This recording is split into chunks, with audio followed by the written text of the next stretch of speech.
Hi folks, Padre Phil here. Two chickens stared at each other across a busy road. One chicken said to the other, "How do I get to the other side?" The other chicken replied, "But you're on the other side." Are you a pessimist or an optimist? Is your glass half empty or half full? In the Bible, the Psalms say that we should be people whose cup overflows, so neither half empty nor half full, but overflowing. Psalm 23 says, "You prepare a table before me in the presence of mine enemies. You anoint my head with oil, my cup overflows. Surely goodness and love will follow me all the days of my life, and I will dwell in the house of the Lord forever." The scourge of our modern times appears to be mental health. Everywhere you turn, there is someone talking about depression, anxiety, PTSD, suicide. There are a multiplicity of organizations out there offering therapy for this issue or that issue. Mental health is big news, especially during the COVID-19 crisis. Now, let me say at this point, if you're struggling with some issue in life that is bringing you down, you really should speak to someone, and you should do it now, as soon as you possibly can. Speaking from personal experience, the longer you leave an issue to fester, the more it will take control of you. The longer you leave emotions like anger and guilt and shame to build up, the more damage they will do to your life. So seek help, and seek it now, and speak to someone. Mental health is big news these days, and yet just a generation ago you wouldn't have heard a single thing said about mental health.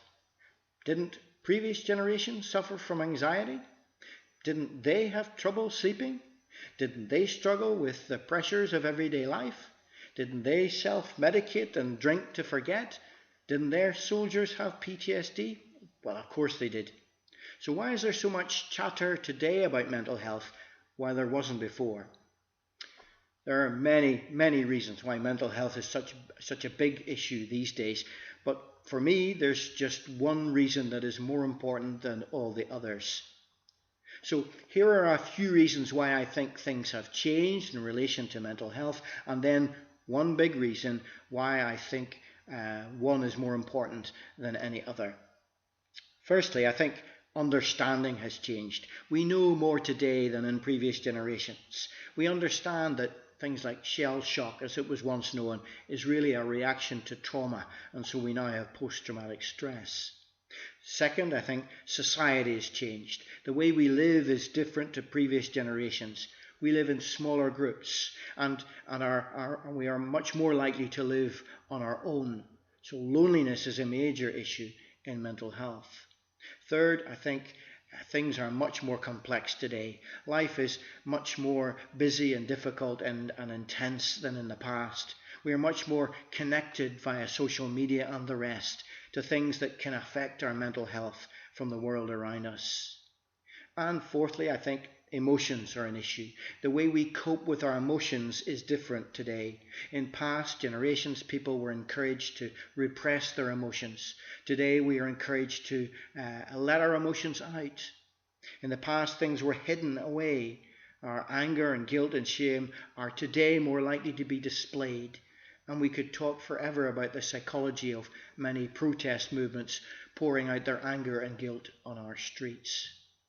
But for me, the biggest reason why mental health is such an issue today is perspective.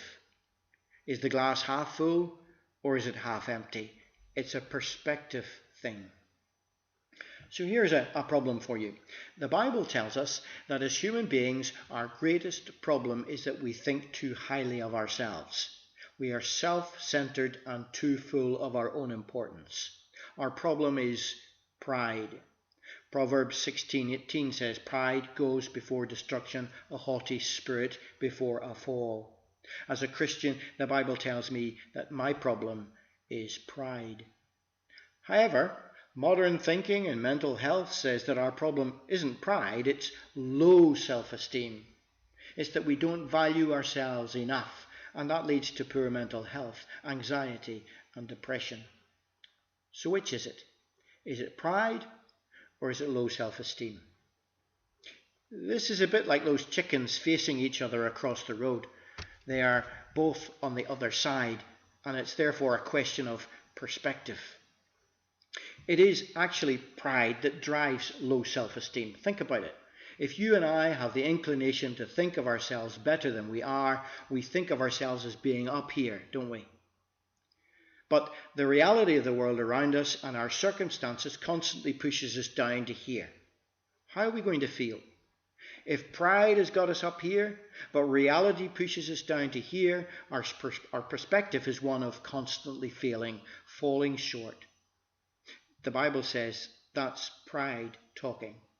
Now we can see it as a glass half full or a glass half empty kind of thing.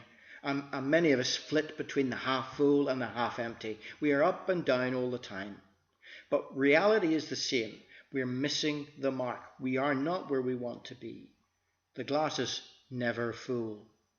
So we feel anxious. We feel depressed. We are angry at ourselves and at the world. Our perspective is that we are down here looking up. It's a human perspective. Down here looking up. But God doesn't see us like that.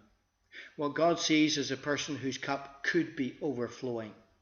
When we see the world from God's perspective, when we realize that our mistakes are forgiven, that our flaws are expected because we are human beings, and that we are loved regardless of our failures, suddenly the cup is full. It runs over.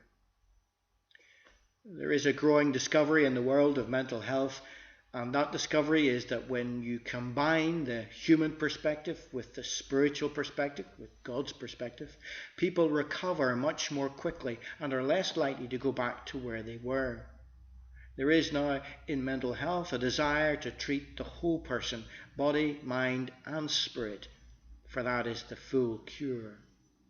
You prepare a table before me in the presence of mine enemies, says Psalm 23.